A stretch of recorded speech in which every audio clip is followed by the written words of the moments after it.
of in storytelling or more sophisticatedly literature is that we need to be literate. Literate has also, that meaning has changed continuously. Literacy is a confusing term. If it means the ability to read and write, then had I come to Surat today to attend this conference in the city, some people would consider me an illiterate because I would not be able to read any signs, notices, or announcements written in Gujarati, Hindi, or Marathi.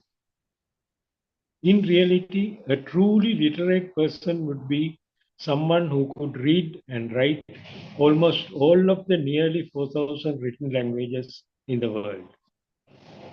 Only an intelligent machine would be able to do.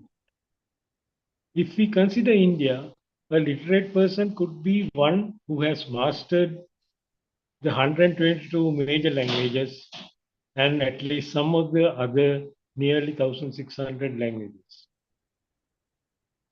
That is why language chauvinism is found everywhere in the world. Like you would find in some places in Tamil Nadu or Bihar, where language could create a new nation. Sometimes languages could create new nations. An example is Bangladesh, who would be celebrating their mother language day in 2 weeks from now, because the Bangladesh country was created because of the love of their mother tongue. But unfortunately, still Bangla speaking people are separated by a border created by the British. Today, literacy also means digital literacy.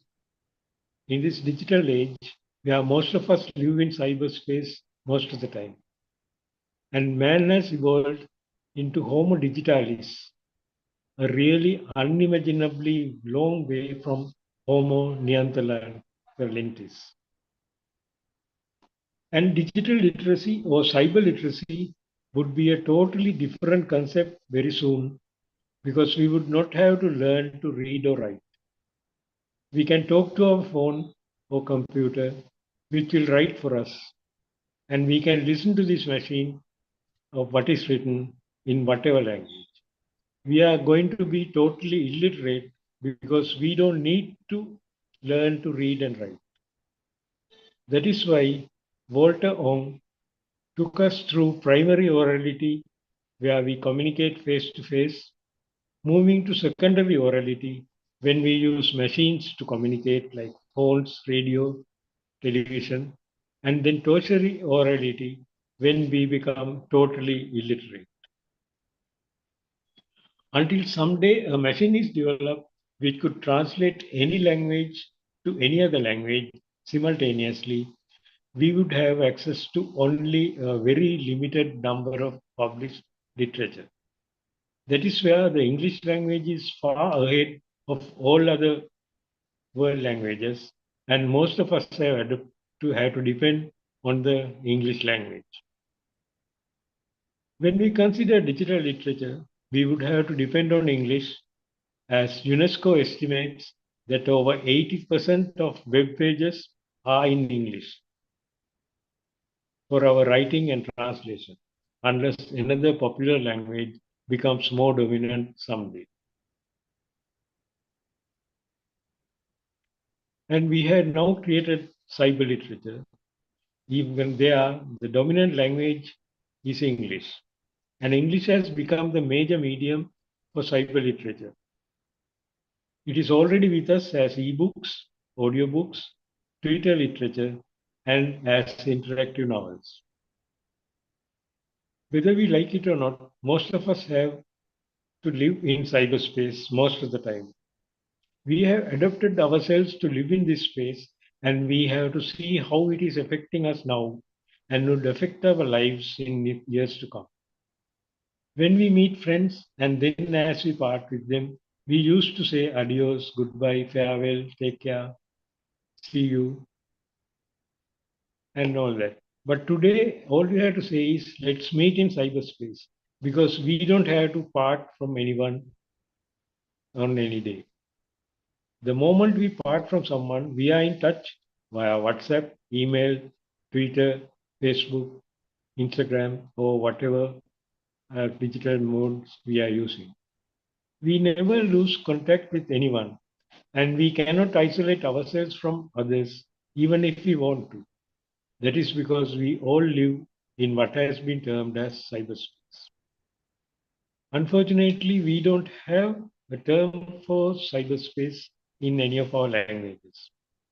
Because cyberspace, Oxford Dictionary defines it as the space of virtual reality, the notional environment within which electronic communications occurs. The term is attributed to William Ford Gibson, the speculative fiction writer who used it for widespread interconnected digital technology in his stories in the science fiction magazine Omni, published in 1984. And Gerald Dawkins has tried to trace the use of cyber as a standalone word, but before it had been used as cybernetics in the late 1940s. Cybernetics derives from the Greek kybernetes.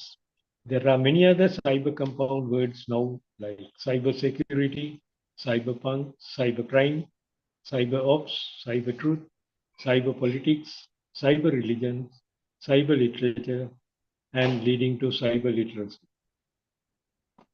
All this is happening in the virtual space created by Homo Digitalis.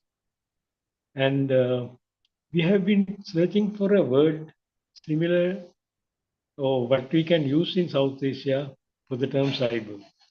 Unfortunately, I have not found any word in any South Asian languages that could be used in place of cyber.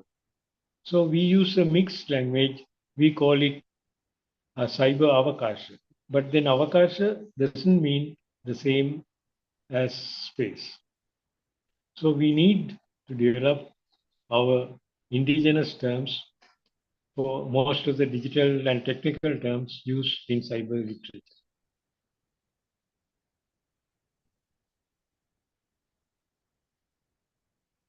And one advantage with cyber literature is that it is so wonderfully omnipresent. It's accessible anywhere at any time without any barriers, geographical, political, or financial. Until someday we develop a universal language or our machines become intelligent enough to translate from one language to another, we have to depend on machine translation.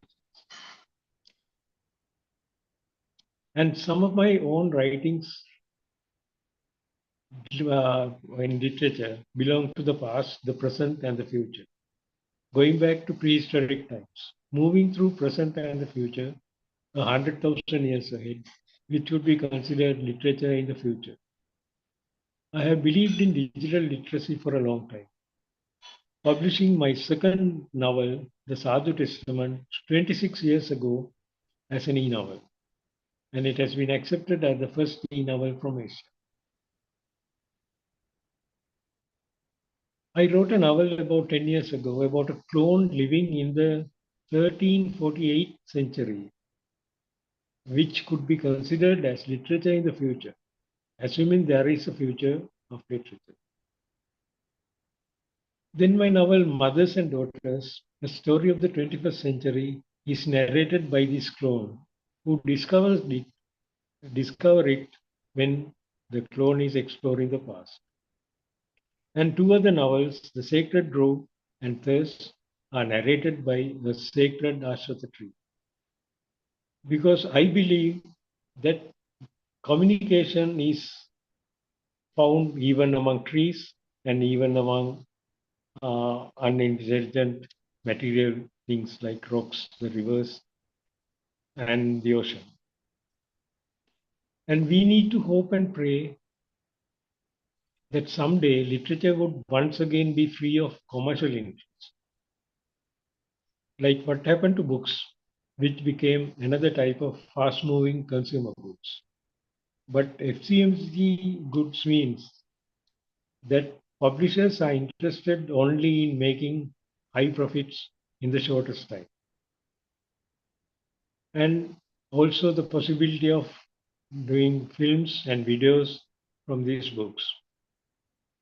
And unfortunately, the commercial interest crept into literature because now we find even in novels, even in literature, what we might call embedded marketing, where they insert marketing gimmicks even in the works of fiction.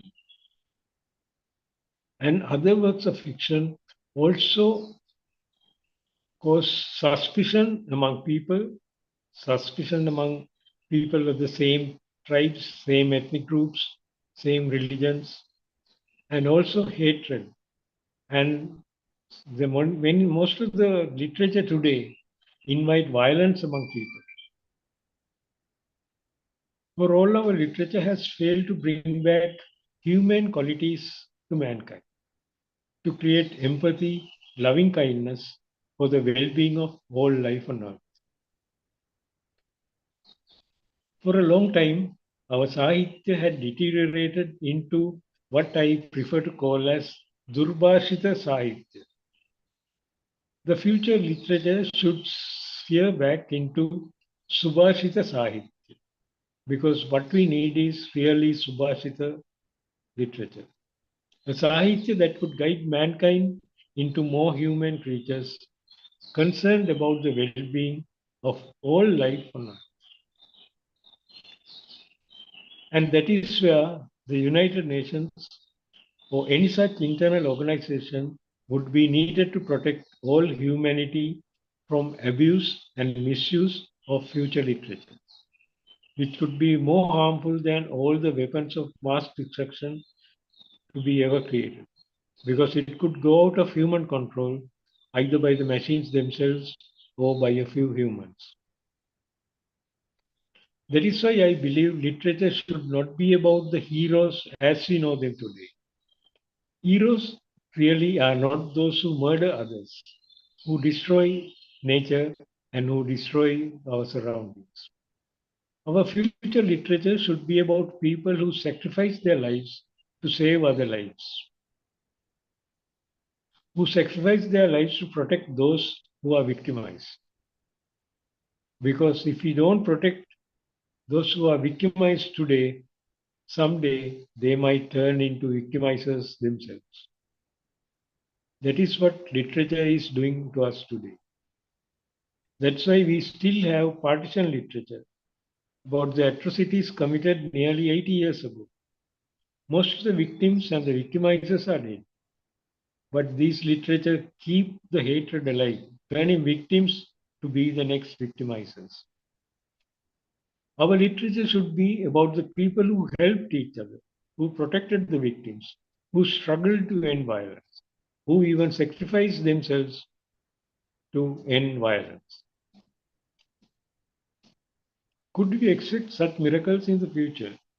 Could we expect artificial intelligence or machine driven creativity to achieve such human aims? Could we reverse the apathy and false sympathy back to sympathy and empathy? That is what I look forward to in cyber literature, in the future literature and future narratives. Because I also believe that future literature should include real subaltern literature, or what is called Dalit literature in India. But I consider that they should be really inclusive. By the term Dalit, I mean all suppressed and oppressed people on earth, and not just the scheduled caste in India. Such literature should also include the subalterns among the subalterns, the women and children, and the differently able. That is when the future literature could probably come closer to what the original Akyana meant. Because using AI, AR, and VR, and whatever develops next, it would just create, destroy all the barriers we have today.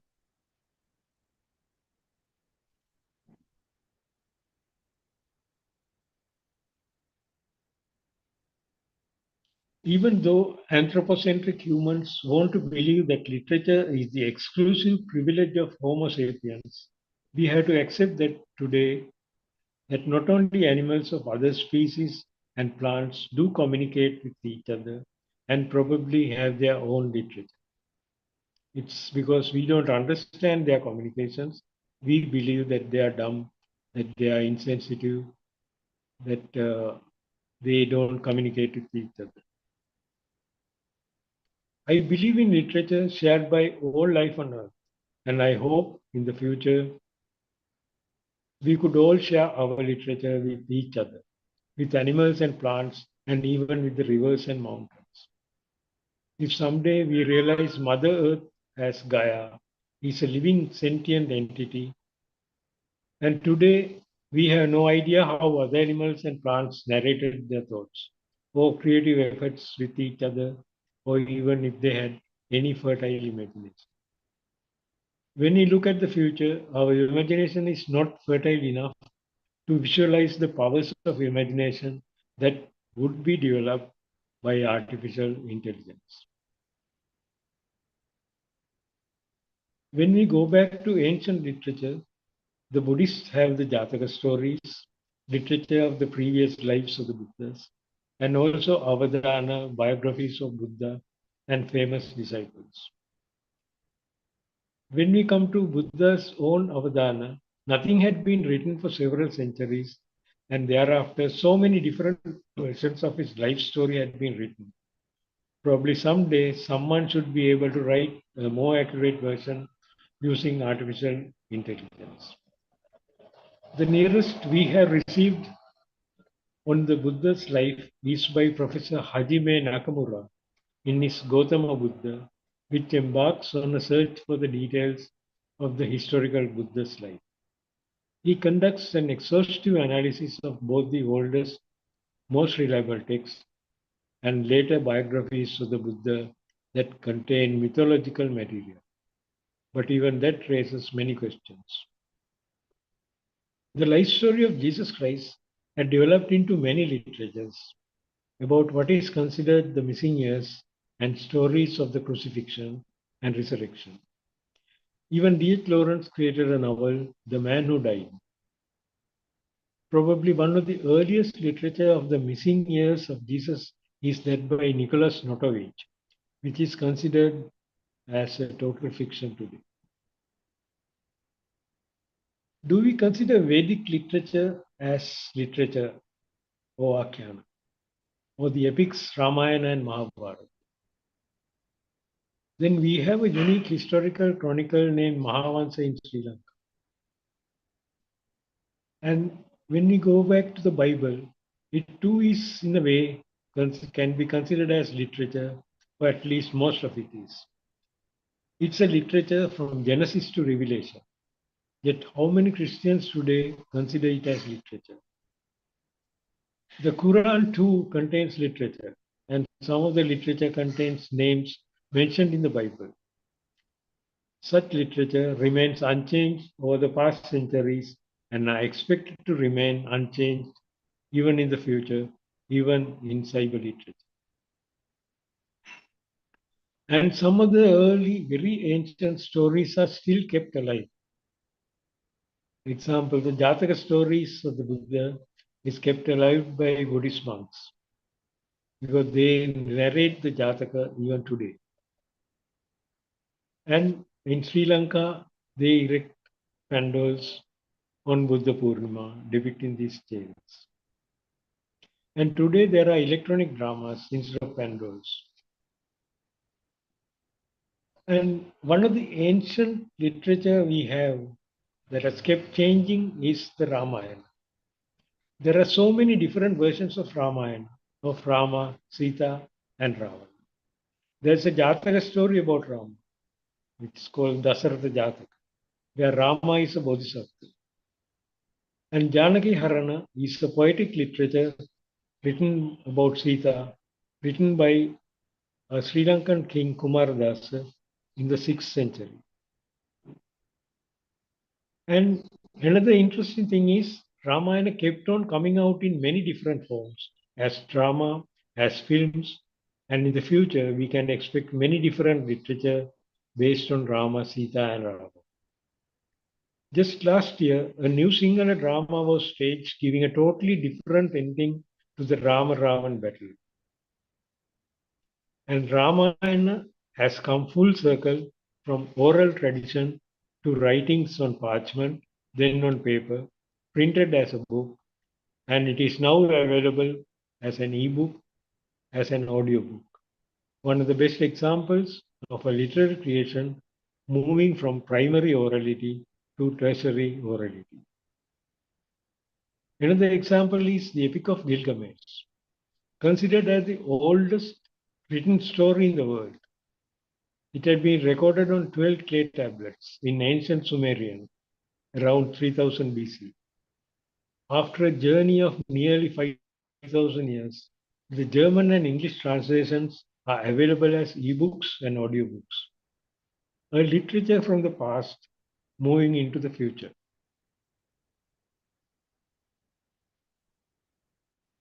And we have literature which is very conflicting, which the conflict is continuing. One example is King Ashoka and the dynasty named Maurya.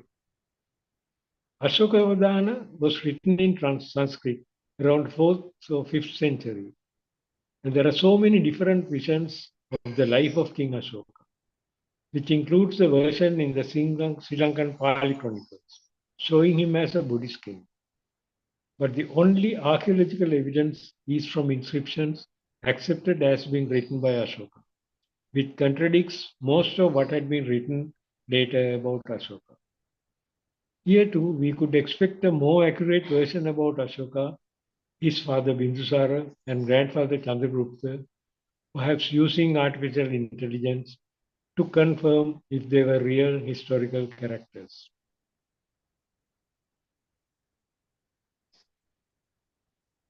And we have such interesting literature in Sri Lanka about a 5th century king called Kashyapa, who is believed to have built the rock citadel Sigiriya. And a very interesting development about the history of Sigiriya and King Kashyapa is one of our early, very senior, very respected archaeologists, Professor Sinrat Paranavithana, published several books which are based on books written by a Buddhist monk around the 12th century, which had been inscribed on rocks, which were partially obliterated by writing over the inscriptions. These interlinear inscriptions were deciphered by Paranavithana and published several books. Most archaeologists reject them as pure fabrications, but these are literatures which could be confirmed in the future using digital imaging and artificial intelligence. If it comes to life, Paranavithana really deciphered the inscriptions, it would alter a lot of what we know as history. If all these literatures were fabrications, then the archaeologist Paranavithana had turned into a very successful writer of historical fiction.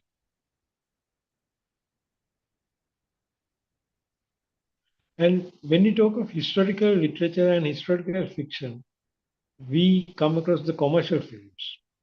We had the film on Ashoka in 2001 called an epic historical drama, but in reality, a literary fiction based on a war that never happened. That is what happens when literature becomes the tool of the business community, because what they want is thrillers to attract more spectators, more film goers, so that they can earn more profits. But when we talk of historical literature, I believe the earliest could be the painting found in South Sulawesi, made with a red pigment at least 51,000 years ago. The picture portrays three human-like figures interacting with a wild pig. This could be the earliest literature by a human so far discovered. But what it narrates will be a mystery forever, though many want to believe it to be of three men hunting a pig. We don't know whether the pig was domesticated by these men and used for whatever purpose, or whether they were hunting the pig, or why they decided to paint this picture on a cave wall. We would never know. But that is probably the earliest literature, earliest narrative that we have so far discovered. But when we talk of literature, we have ignored or we hardly think about sign languages among tribes who don't have a language as we know them, and among the orally handicapped. There are 140 such sign languages identified, and they would be having their own literature developed by them and shared by them. But we don't know about such literature. And there are also literatures in languages which are now dead. It's reported that a language dies every 40 days, and by year 2100, out of about 7,000 languages, half would be dead. We need a solution to recover and retain all these literatures in the future. And there are also literature of the future, which are already with us, or have been with us for several decades. We already have interactive fiction. The interactive novel, once considered impossible to publish, has now been made possible. The interactive novel allows every possible beginning, middle, and ending, with different outcomes at every major plot junction, and allows the reader to enjoy each different option and ending. The interactive novel becomes our novel, becomes the novel of the reader, because he can move in any direction at any time as we like, as we read it. And the interactive cyber novel could be a creation of many writers, each writing a different version of the story, or a few chapters which are later linked together.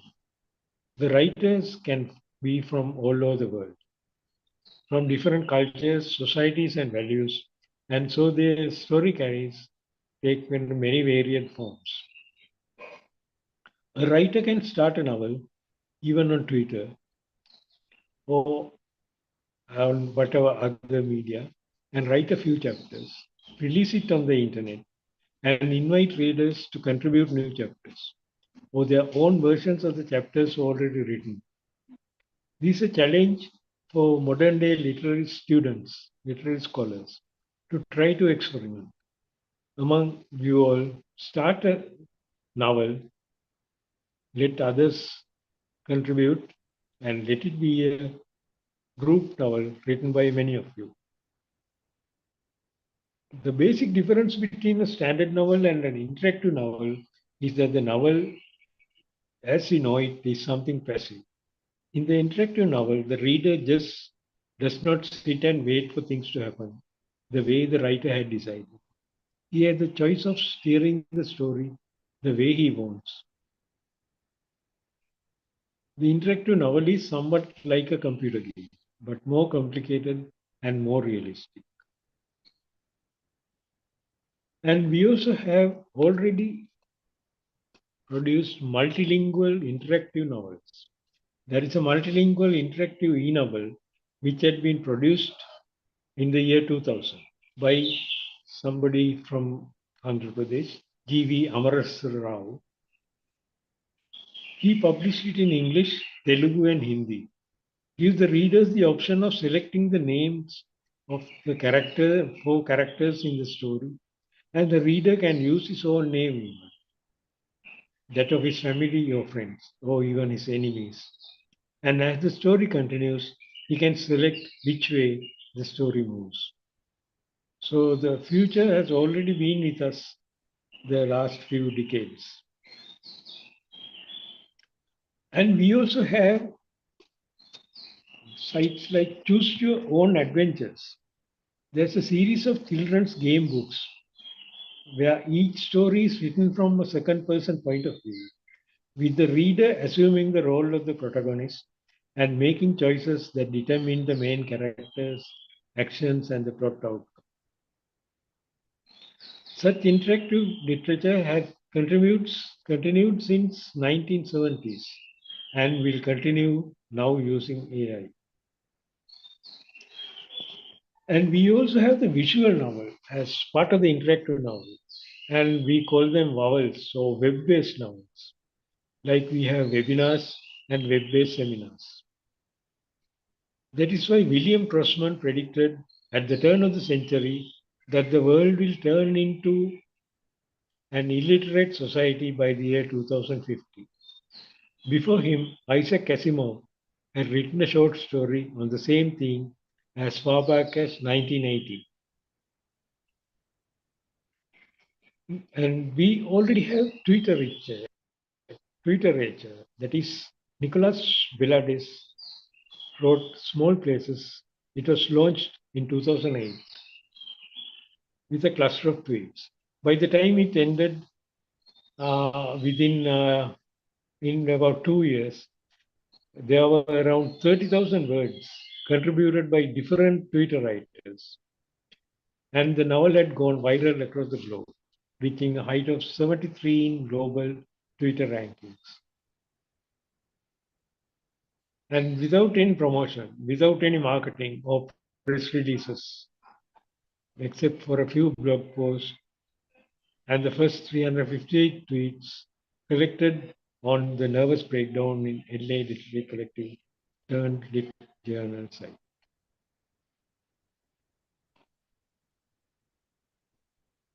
And there was another development. 7 years ago, artist Nas Maraj created a truly engaging story form which combines the thrill of literary fiction with the choice-based storytelling of games. The unusual format essentially serves to transform a series of tweets into an intricate storyline with multiple Hawking subliterature, each taking the story to an unknown direction.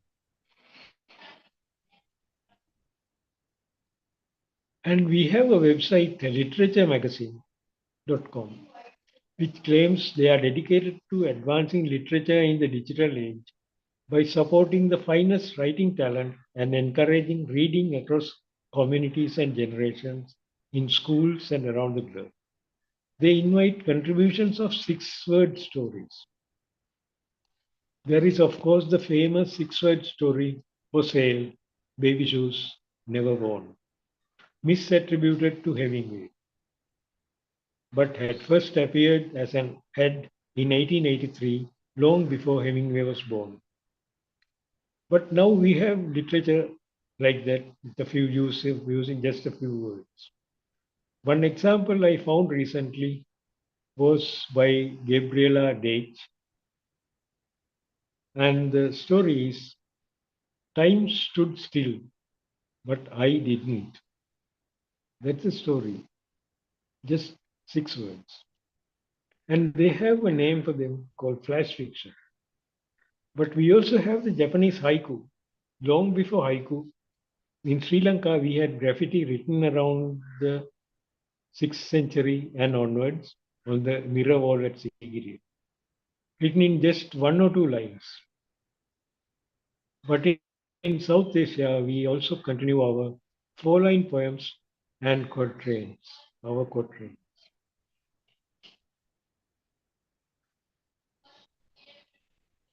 And another interesting development we can expect is when the brain computer interface, the brain and the computer interface together develops, we can communicate our thoughts with the computer. We would not have to even dictate our commands. Then we have direct access to all the information stored in all the computers in the world and become part of the cyber world. So we can become omniscient ourselves.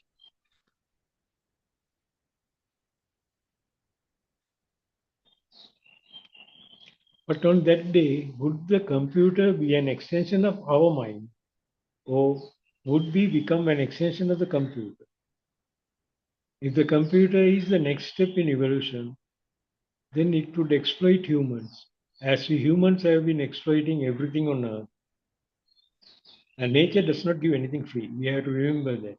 Someday we will have to pay in some way.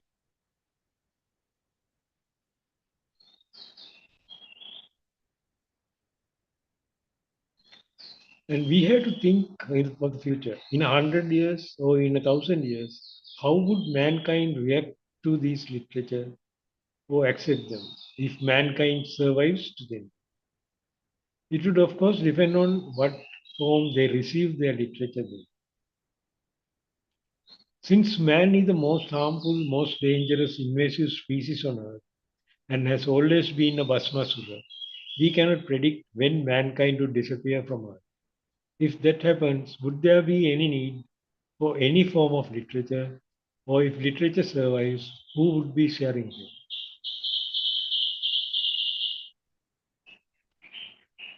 And when we also we face in cyberspace, in cyber literature, what are called deep fakes, because it will not be we will not be able to know or accept or realize what is true and what is false. So we are coming to before post-human, we are coming to a post-truth age, and we are because we are so soaked already with misinformation and disinformation, and we don't know what is true, what is correct, what is fiction, what is reality. And uh, so, in the post truth world, where nothing we see online is believable or trustworthy, and the world will regress from globalized, communicative, conversational society that exists on the internet to one where everybody is very suspicious of everybody else and whatever is written by anybody. Whatever is written, even we cannot believe in the future.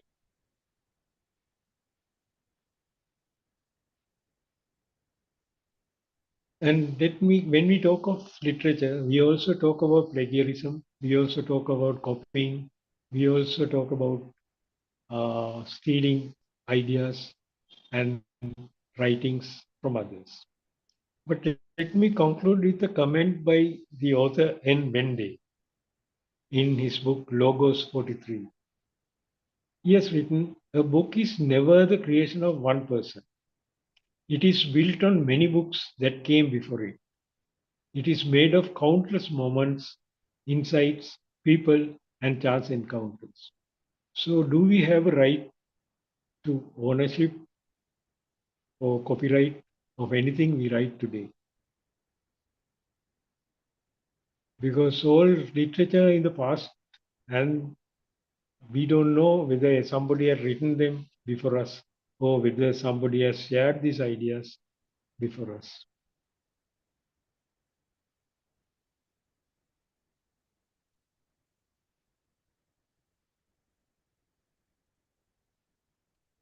And I would like to also mention, before I conclude, that we have a term of panpsychism, that everything has a mind.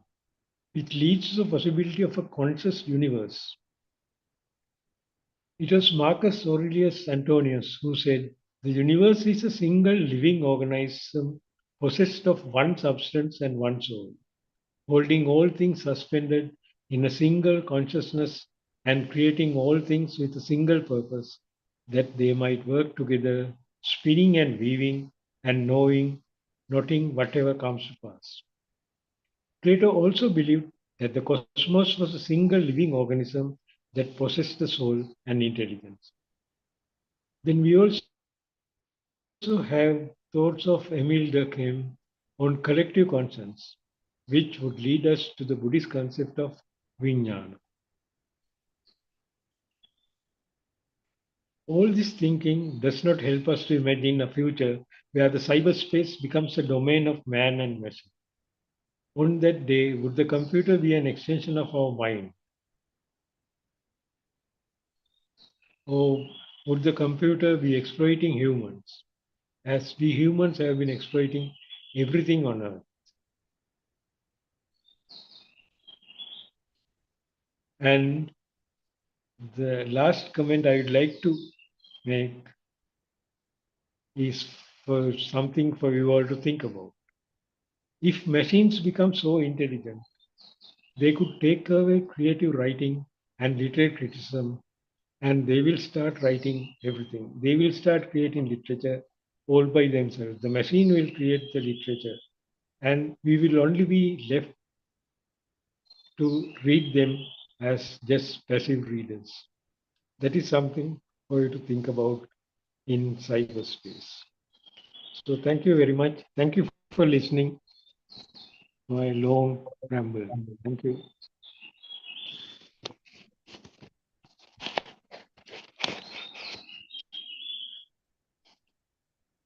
Thank you, Mr. Disanaike, for giving us such a rich pair of exciting and very interesting hypothetical issues and speculative uh, matters. Now, we are really beholden to him for giving us so much within short span of time that it's quite difficult for us to reduce such a huge lot of things to a few takeaways. I shall, however, do my best. Well, this talk is very interesting.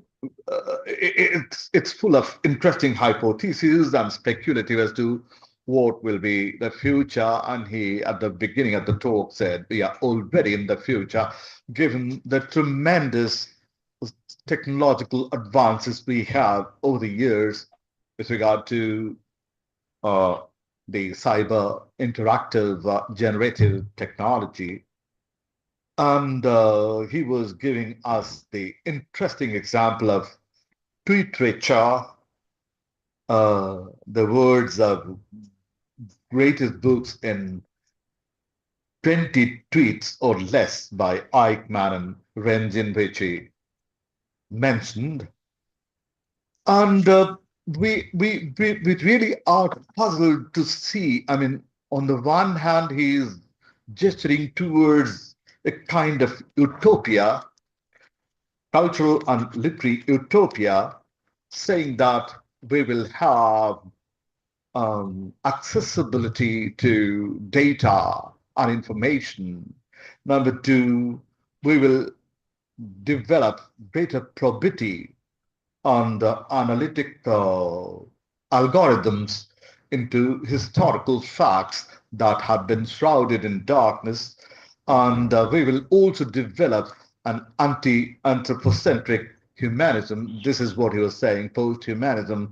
Uh, and we would also be able to decipher certain sign languages, and that will be very sobering in its effect on us. We shouldn't think that having mastered literacy, we are, well, more superior to the people who are still stuck in oral culture. Now he talks about the tertiary reality with reference to Walter J. Ong's book. And on the one hand, this utopia is being talked about. On the other, it has terribly dystopic possibilities. In fact, utopia and dystopia, these two words or these two concepts are two sides of the same coin. Once we talk about utopia, every utopia has dystopic implications. And he was talking about this post-humanist, well, concept which is both utopic and dystopic. Death of the author, or what is an author, if we think of Roland Barthes and Mr. Foucault, and it becomes an unregulated space. It might lead to what we are now literally living in this world of post truth, which is terribly dystopic because we don't know what is true, what is false, and hence this confusion as to what is right, what is wrong. It's kind of, we might even say it's post-ethical, and it's a terribly heteroglossic word, and, and so that's what it is. And we seem to have traversed a long way from the storyteller, that particular essay by Walter Benjamin, who wrote that in 1936, where he was talking about the rise of the media, television, radio, etc., which actually have destroyed not just the oral culture but also community life. And this technology of mediation has has destroyed this wonderful civilizational act of storytelling. But we seem to be now not deploring the end of storytelling because we see the possibilities of storytelling this way. And having talked about the cyberspace, interactive novels, and thousands of ways of exploring how a novel might come to an end. This Nike also expresses his sense of concern. I mean, his concern that again the author, the humanist author, will be lost somewhere. In fact, what we find here is the welter of cross currents. And thank you very much, sir, for agitating the minds of these young scholars. Thank you very much. Thank you. Thank you. Yeah. That said,